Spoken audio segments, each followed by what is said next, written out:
नमस्कार, वंदे मातरम। मैं बलदेव राजपूत, दुर्ग छत्तीसगढ़ से। आज हम लोग बात करेंगे बीएससी फाइनल ईयर के फिजिक्स के फर्स्ट पेपर के बारे में। इसमें हम अलग अलग यूनिट को देखेंगे कि सिलेबस में ऐसे कौन से क्वेश्चन हैं जिनके इस बार पूछे जाने की संभावना सबसे ज़्यादा है। तो चलिए शुरू करते हैं आज का टॉपिक। देखते हैं बीएससी फाइनल ईयर दुर्ग यूनिवर्सिटी के अंतर्गत 22-23 में फिजिक्स का जो फर्स्ट पेपर है उसका नाम रखा गया है रिलेटिविटी मतलब सापेक्षिता, क्वांटम मैकेनिक्स मतलब आपके क्वांटम यांत्रिकी। थर्ड रखा गया, इसका यूनिट का ही नाम है मतलब एटॉमिक मॉलिक्यूलर मतलब अणु सूक्ष्म अणु जिसको बोल सकते हैं, और न्यूक्लियर फिजिक्स मतलब नाभिकीय भौतिकी। ये इसका पेपर का नाम है। अब इस पेपर के अंतर्गत जो पहला यूनिट रखा गया है उसका नाम दिया गया है रिलेटिविटी मतलब सापेक्षिता या आपेक्षिता। इसके अंतर्गत जो सबसे इंपॉर्टेंट टॉपिक आता है वो है गैलीलियन ट्रांसफॉर्मेशन मतलब गैलीलियन रूपांतरण, इसकी निश्चरता और संरक्षण मतलब लॉ ऑफ कंजर्वेशन, और स्टेबिलिटी या कांस्टेंट वैल्यू को लेके ये जो क्वेश्चन है वो पूछा जाता है। नॉर्मली गैलीलियन ट्रांसफॉर्मेशन का क्वेश्चन आने के चांसेस ज्यादा रहते हैं। ये 3 क्वेश्चन मिला के इसका एक पेयर बनता है। अगर आप गैलीलियन ट्रांसफॉर्मेशन मतलब गैलीलियन रूपांतरण को आप अच्छे से कर लेंगे तो सेकेंड और थर्ड आपसे आराम से बन जाएगा। इसके बाद जो इंपॉर्टेंट क्वेश्चन है वो है आपका माइकलसन मोरले का प्रयोग। माइकलसन मोरले प्रयोग के अंतर्गत इसका एक्सपेरिमेंटल अरेंजमेंट आपको पूछा जाता है, साथ में इसकी थ्योरी मतलब सिद्धांत को पूछा जाता है। सिद्धांत इसका काफी बड़ा है बट अगर आप प्रैक्टिस करेंगे तो आपको बन जाएगा, और अगर ये नहीं भी कर पाते तो एटलीस्ट इसका एक्सपेरिमेंटल अरेंजमेंट मतलब प्रायोगिक व्यवस्था को भी अगर आप आराम से कर ले तो ये 5 से 7 नंबर का क्वेश्चन आता है। अगर इसका आप एक्सपेरिमेंटल एक्सप्लेनेशन अगर अच्छे से कर देंगे तो भी आपको अच्छे खासे मार्क्स माइकलसन मोरले के एक्सपेरिमेंट में आपको मिल जाते हैं। इसके बाद मोस्ट एमपी टॉपिक है लॉरेंज ट्रांसफॉर्मेशन मतलब लॉरेंज रूपांतरण।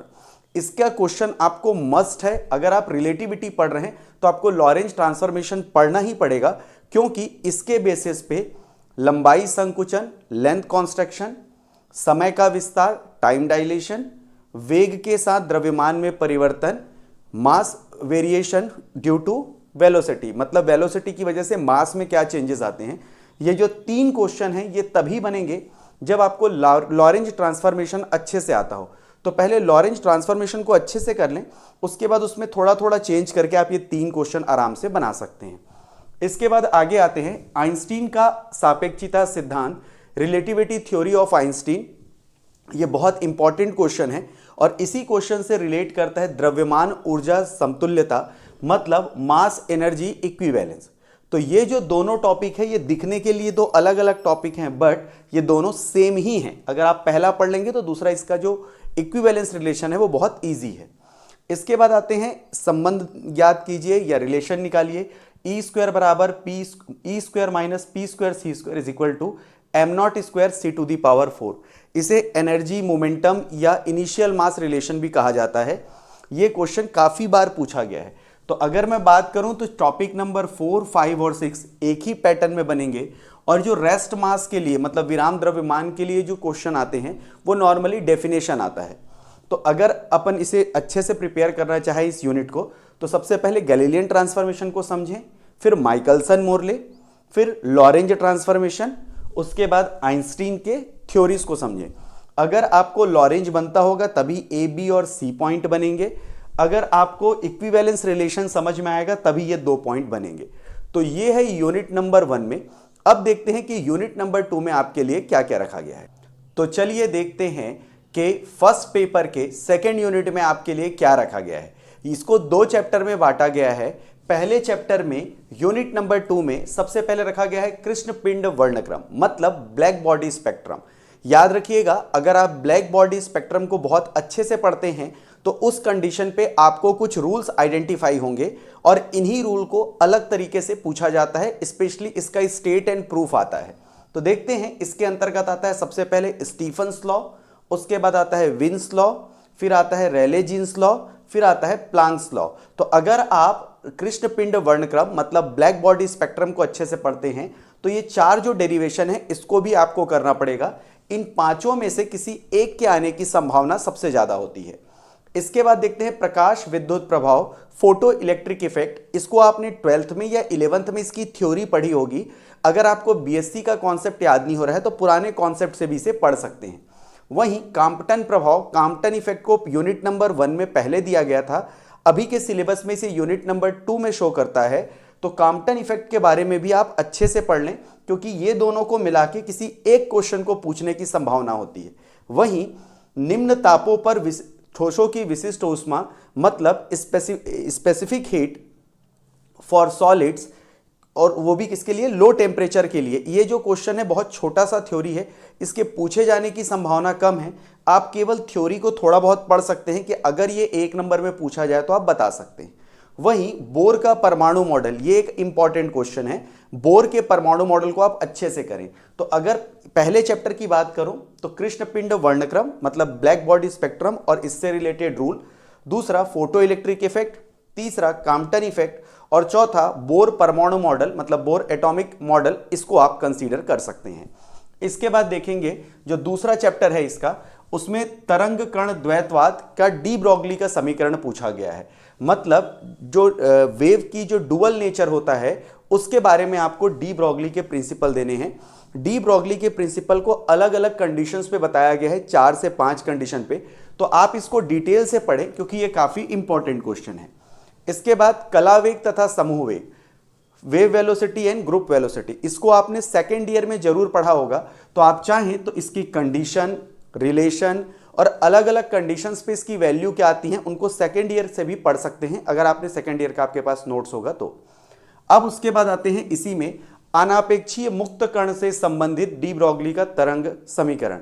ये फ्री पार्टिकल के लिए रिलेशन है जिसको बहुत ज्यादा बार पूछा गया है, इसीलिए मैंने इसको अलग से मेंशन किया है कि अगर आप वेव वेलोसिटी और ग्रुप वेलोसिटी अगर पढ़ रहे हैं तो उसके साथ आपको ये क्वेश्चन भी पढ़ना होगा। उसके बाद आते हैं डेविशन तथा गर्मर प्रयोग।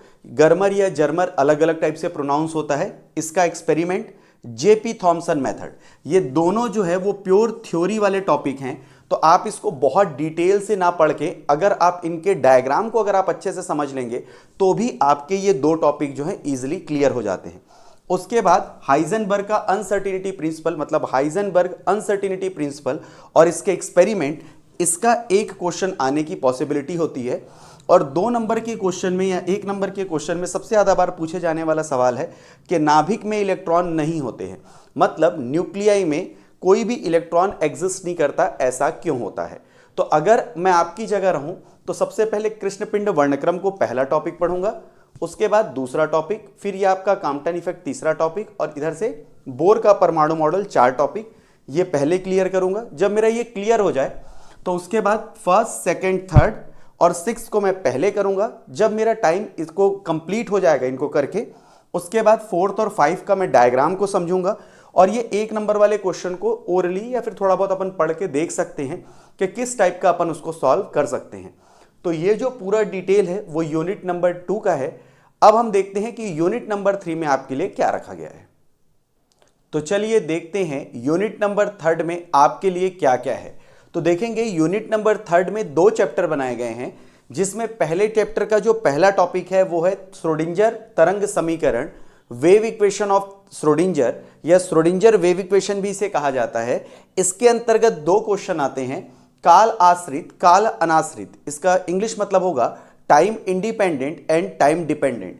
इन तीनों में से एक प्रश्न के आने की संभावना सबसे ज्यादा होती है और सबसे ज्यादा बार पूछे जाने वाले क्वेश्चन इस चैप्टर में यही हैं। इसके बाद आते हैं तरंग फलन का प्रायिक, भौतिक एवं प्रायिक व्याख्या। यहां पर वेव फंक्शन के बारे में आपको प्रोबेबिलिटी की जो एक्सप्लेनेशन है वो इसमें दी जाती है, और उसके हिसाब से फिजिक्स कैसे काम करता है उसके बारे में एक बड़ा सा थ्योरी है। आप इस थ्योरी को अगर ऊपर ऊपर से भी पढ़ लेंगे तो भी आप आराम से लिख पाएंगे। प्रसामान्यीकरण, नॉर्मलाइजेशन, इसका भी डेरिवेशन बहुत छोटा है, 1 या 2 नंबर के लायक आता है। ऑपरेटर और श्रोडिंगर समीकरण का हल, आइगन मान और eigen function. Operator, Schrodinger equation, eigen value and eigen function, ये जो पूरा टॉपिक है ये दोनों मिला के पूछता है। और इसके जो क्वेश्चन जो इसमें आते हैं जो नंबर के, वो 3 से 4 नंबर के आते हैं। तो ऑपरेटर को आप एक बार पढ़ सकते हैं। अगर आपने ये टाइम डिपेंडेंट और टाइम इंडिपेंडेंट पढ़ा हुआ है तो आप ये दोनों आराम से बना लेंगे। इसके बाद अपन इसी चैप्टर में जो लास्ट टॉपिक रखा गया है वो है क्वांटम यांत्रिकी की अभिधारणाएं, पोस्टुलेट्स ऑफ क्वांटम मैकेनिक्स। ये पूरी तरह से थ्योरी है। इस थ्योरी को आप बहुत अच्छे से पढ़ने की कोई बहुत ज़्यादा जरूरत नहीं है। आप पेपर रीडिंग भी अगर करते हैं तो भी आप इसको बना सकते हैं। तो अगर मैं बात करूं इस यूनिट में, तो पहला नंबर वाला जो टॉपिक है वो, दूसरा, चौथा और पांचवें नंबर का जो टॉपिक है वो, इनको आप सीरियसली बहुत अच्छे से पढ़ें। और बाकी जो थ्योरी के जो 3 टॉपिक हैं, मतलब पॉइंट नंबर 2, पॉइंट नंबर 3 और पॉइंट नंबर 6 के जो टॉपिक हैं, इनको आप अच्छे से एक बार देख लें या पेपर रीडिंग कर लें, क्योंकि अगर ये आ जाते हैं तो इनसे मिलता जुलता आप लिख पाएं। उसके बाद दूसरे यूनिट में चलेंगे तो दूसरे यूनिट में बहुत बड़े बड़े डेरिवेशन हैं, जैसे मुक्त कण के लिए श्रोडिंगर समीकरण का हल, solution of Schrodinger equation for free particle. ये काफ़ी बड़ा क्वेश्चन है, बट अगर आपने फिर से टाइम डिपेंडेंट, टाइम इंडिपेंडेंट किया हुआ है तो आपको आसानी से बन जाएगा।